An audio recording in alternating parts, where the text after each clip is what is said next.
ನೋಡಿ, ನಮ್ಮ ರಾಜ್ಯದಲ್ಲಿ ಇನ್ನೇನು ಸ್ವಲ್ಪ ತಿಂಗಳಲ್ಲಿ ಮತ್ತೊಂದು ಬೈ ಎಲೆಕ್ಷನ್ ಬರ್ತಾ ಇದೆ. ಸಚಿವ ಡಿ ಸುಧಾಕರ್ ಅವರ ನಿಧನದಿಂದ ಹಿರಿಯೂರು ಕ್ಷೇತ್ರಕ್ಕೆ ಈಗ ಬೈ ಎಲೆಕ್ಷನ್ ನಡೀತಾ ಇದೆ. ಆದಷ್ಟು ಬೇಗ ಘೋಷಣೆ ಆಗುತ್ತೆ. ಅದು ಕಾಂಗ್ರೆಸ್ಗೆ ಇದು ಗೆಲ್ಲೇಬೇಕಾದ ಅನಿವಾರ್ಯತೆ ಇದು ಕಾಂಗ್ರೆಸ್ಗೆ, ಯಾಕಂದ್ರೆ ಅವ್ರದ್ದೇ ಕ್ಷೇತ್ರ ಆಗಿತ್ತು, ಉಳಿಸ್ಕೊಳ್ಳೇಬೇಕಾದ ಅನಿವಾರ್ಯತೆ ಇದೆ. ಈಗ ಮುಖ್ಯಮಂತ್ರಿಯಾಗಿ ಡಿ ಕೆ ಶಿವಕುಮಾರ್ ಅವರು ಈಗ ಚಾರ್ಜ್ ಅನ್ನು ತಗೊಳ್ಬೇಕಾಗತ್ತೆ. ಸೊ ಅವರಿಗೆ ಮೊದಲ ಬೈಪೋಲ್ ಇದು ಯಾವುದು, ಈ ಹಿರಿಯೂರು ಕ್ಷೇತ್ರ. ಜೊತೆಗೆ ಗೆಲ್ಲೇಬೇಕಾದ ಅನಿವಾರ್ಯತೆ ಇದೆ ಮತ್ತು ಪ್ರತಿಷ್ಠೆಯ ಪ್ರಶ್ನೆ ಕಂಡ್ರಿ ಇದು ಕಾಂಗ್ರೆಸ್ಗೆ. ಸೊ ಈ ಕ್ಷೇತ್ರದಲ್ಲಿ ಈಗ ಕಾಂಗ್ರೆಸ್ ಮತ್ತು ಬಿಜೆಪಿ ಎರಡೂ ಕೂಡ ಒಂದ್ ರೀತಿ ಕಾಂಪಿಟೇಷನ್ಗೆ ಬಿದ್ದಿವೆ. ಯಾರು ಸಿದ್ಧತೆಯನ್ನ ಎಷ್ಟು ಬೇಗವಾಗಿ ಅಂದ್ರೆ ಎಷ್ಟು ಬೇಗ ಮತ್ತು ಜನರ ಮನಸ್ಸಿಗೆ ಹಿಡಿಸೋ ರೀತಿಯಲ್ಲಿ ಮಾಡ್ತಾರೆ ಅನ್ನೋದು ಪ್ರಶ್ನೆ ಆಗುತ್ತೆ.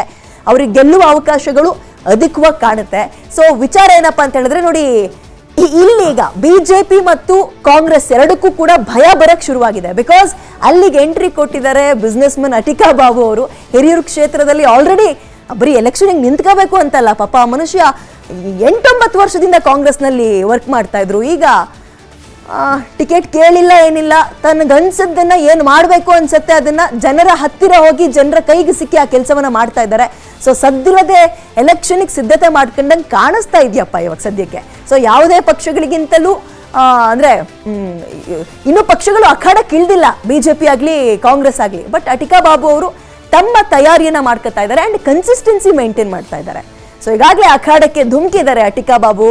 ಅವ್ರು ಹೋಗ್ತಿದ್ದಂಗೆ ಜನ ತುಂಬ್ಕೊಳ್ತಾರೆ, ಕ್ರೌಡ್ ಜಾಸ್ತಿ ಆಗುತ್ತೆ, ತಮ್ಮ ಸಮಸ್ಯೆಗಳನ್ನು ಹೇಳ್ಕೊಳ್ತಾರೆ. ಹೋಗ್ತಿದ್ದವರೆಲ್ಲ ಆರ್ತಿ ತೆಗಿತಾರೆ, ದೃಷ್ಟಿ ತೆಗಿತಾರೆ. ಅಂದ್ರೆ ಅಣ್ಣ ನೀವು ಬಂದ್ಬಿಡ್ಬೇಕು, ಇಲ್ಲಿ ಗೆದ್ದು ಬಿಡ್ವಿ, ನಮ್ಮ ಕೈಗೆ ಸಿಗುವಂಗೆ ಆಗ್ಬೇಕು ನೀವು ಅಂತ ಕೇಳ್ಕೊತಾ ಇದ್ದಾರೆ.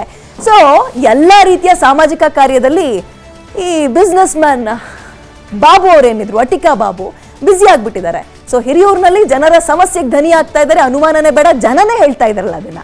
ಸೊ ಬೆಂಬಲಿಗರೊಂದಿಗೆ ಮತದಾರರನ್ನ ಭೇಟಿ ಆಗ್ತಾ ಇದ್ದಾರೆ. ಬಿಜೆಪಿ ಕಾಂಗ್ರೆಸ್ಗೆ ಒಂದ್ ರೀತಿ ನಡುಕ ಶುರುವಾಗಿದೆ. ಇವರನ್ನ ಸೆಳೆಯೋದಕ್ಕೂ ಕೂಡ ರಾಷ್ಟ್ರೀಯ ಪಕ್ಷಗಳು ಪ್ರಯತ್ನವನ್ನ ಪಡ್ತಾ ಇದ್ದಾವೆ. ಒಂದು ಹಂತದ ಕ್ಯಾಂಪೇನ್ ಕೂಡ ಇವರು ಆರಂಭ ಮಾಡ್ಬಿಟ್ಟಿದ್ದಾರೆ. ಸೌಂಡೇ ಇಲ್ಲ ನೋಡಿ, ಇನ್ನು ಅನೌನ್ಸೇ ಆಗಿಲ್ಲ. ಜನರ ಹತ್ರ ಹೋಗ್ತಾ ಇದ್ದಾರೆ, ಪ್ರಾಬ್ಲಮ್ನ ಕೇಳ್ತಾ ಇದ್ದಾರೆ, ಸಾಲ್ವ್ ಮಾಡ್ತೀನಿ ಅಂತ ಇದ್ದಾರೆ. ಕೆಲವೊಂದಷ್ಟಕ್ಕೆ ಉತ್ತರವನ್ನ ಕೊಟ್ಟಿದ್ದಾರೆ. ರೀ ಇನ್ನೇನ್ರಿ ಜನ ಕೇಳ್ತಾರೆ, ನಮಗೆ ಲೀಡರ್ ಬೇಡ, ನಮ್ಮ ಹತ್ರ ನಿಂತ್ಕೊಂಡು ಕೆಲಸ ಮಾಡ್ಕೊಡೋರು ಬೇಕು ಅಂತ ಕೇಳೋದು ಜನ. ಇನ್ನೂ ಈ ಗಿಂಪತಿ ವರ್ಕ್ ಆಗಲ್ಲ, ಹೆಂಡತಿಗೆ ಟಿಕೆಟ್ ಕೊಡೋದು, ಮಕ್ಳಿಗೆ ಟಿಕೆಟ್ ಕೊಡೋದು, ಅಥವಾ ಅದ್ಯಾವುದು ವರ್ಕ್ ಆಗಲ್ಲ, ಧರ್ಮ ಜಾತಿ ಗೀತಿ. ಬಟ್ ಅದೆಲ್ಲವನ್ನ ಮೀರಿ ನೋಡಿ ಅಲ್ಲಿ ಜನ ಅವ್ರು ಬರ್ಬೇಕಾದ್ರೆ ಸುತ್ತುವರಿತಾ ಇದ್ದಾರೆ. ಅಂದ್ರೆ ಬಹುಶಃ ಕಾಂಗ್ರೆಸ್ ಮತ್ತು ಬಿಜೆಪಿಗೆ ಸ್ವಲ್ಪ ಭಯ ಬಂದಂಗೆ ಕಾಣಿಸ್ತಾ ಇದೆ.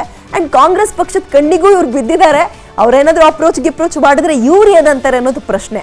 ಸೊ ಅವರ ಚುನಾವಣಾ ಸಿದ್ಧತೆ ಕಾಂಗ್ರೆಸ್ ಪಕ್ಷದ ನೇತರರ ಗಮನಕ್ಕೆ ಬಂದಿದೆ. ಕಳೆದ ಎಲೆಕ್ಷನ್ ಅಲ್ಲೂ ಕೂಡ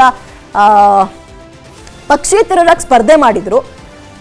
ಪಕ್ಷಗಳು ನೀವು ಟಿಕೆಟ್ ಕೊಟ್ರೆ ಫೈನ್, ವೆಲ್ ಅಂಡ್ ಫೈನ್, ನಿಮ್ಗೆ ಅನುಕೂಲ, ಇಲ್ಲ ಅಂದ್ರೆ ಹಾಗೇನು ಪಕ್ಷೇತರರಾಗಿ ನಿಂತ್ಕೊಂತೀವಿ ಅಂತಾರೆ. ಅಲ್ಟಿಮೇಟ್ ಆಗಿ ಜನ ಡಿಸೈಡ್ ಮಾಡೋದು, ಪಕ್ಷಗಳಲ್ಲ. ಪಕ್ಷ ನೀವು ಹಬ್ಬ ಅಂದ್ರೆ ಏನ್ ಮಾಡ್ಬೋದು, ಟಿಕೆಟ್ ಕೊಡ್ಬೋದು ಅಷ್ಟೇ. ಜನ ನನಗೆ ಯಾರು ಬೇಕು, ನನ್ನ ಕುಟುಂಬಕ್ಕೆ ಯಾರು ಬೇಕು, ನನ್ನ ನಾಯಕ ಯಾರಾಗಬೇಕು ಅದನ್ನ ನಿರ್ಧರಿಸೋದು ಜನ ಅಲ್ವಾ. ನೋಡೋಣ. ಇದೊಂಥರ ಮಂಡ್ಯ MP ಎಲೆಕ್ಷನ್ ಆಯ್ತಲ್ಲ ಸುಮಲತಾ ಅವ್ರದ್ದು, ಅದನ್ನ ನೆನಪಿಸ್ತಾ ಇದೆ. ಬಿಕಾಸ್ ಅಲ್ಲಿ ಯಾರಿಗೂ ಟಿಕೆಟ್ ಕೊಡ್ಲಿಲ್ಲ, ಪಕ್ಷೇತರರಾಗಿ ನಿಂತ್ಕೊಂಡ್ರು. ಇವತ್ತಿಗೂ ನಮ್ಮ ಕಣ್ಮುಂದೆ ಇದೆ ಸುಮಲತಾ ಅವ್ರು ಹೆಂಗ್ ನಿಂತ್ಕೊಂಡ್ರು ಅಂತ. ಅಂಡ್ ಅದನ್ನ ಅಟಿಕಾ ಬಾಬು ಅವರು ಕ್ರಿಯೇಟ್ ಮಾಡ್ತಾ ಇದ್ದಾರಾ ಅಂತ.